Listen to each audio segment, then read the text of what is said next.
Do you know the process of getting your food on your plate? The farm to table movement is all about bringing fresh, locally grown foods straight from the farm to your plate, cutting out the middleman and reconnecting us with where our food comes from and the entire process behind it.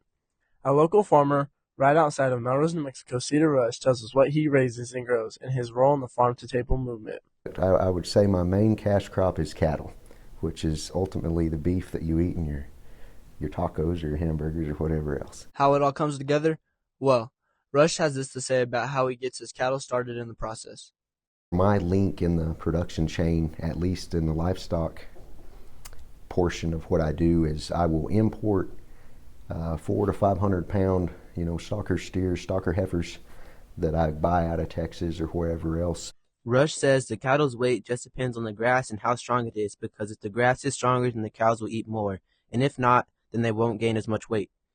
Brenda Allen, local business owner of the Melrose Grain and Elevator, plays a role in the process of taking products from the farm and distributing them out to other companies that will ultimately bring them to the table. The grains we get from the farmers, they truck it in from the farms and bring it in and store it here in the elevator. We then contract the grain back out and to larger companies that process it for food. Allen says their best-selling product is wheat and milo, but wheat is probably what gets to the table more. For Rush, aside from cattle, the sorghum he farms actually makes its way all the way across the world. Sorghum is used to make ethanol, and byproducts of sorghum turn into cattle feed as well. They also export it and use it to make a type of liquor in China, and that's where a lot of our export market is. The wheat will go on to be milled into bread eventually. Each season for different farmers is different, and they have unexpected struggles they have to face every year. The main struggle that I encounter on my farm is drought.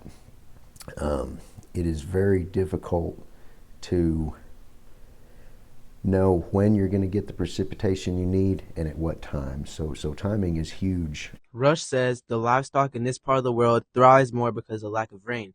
He says it's easy to grow residue for his cattle to graze. You never know when you're going to have a profitable crop. The biggest struggle would be the marketing of it, getting it marketed to get the farmer a good price. So, the next time you see a farmer, make sure to tell them thank you. It's because of them that we have food on our tables and clothes on our backs. From the hard work in the fields to the meals on your tables, farmers remind us that all the effort is worth it. Every bite we take is thanks to them, and it's a connection we should never forget or take for granted.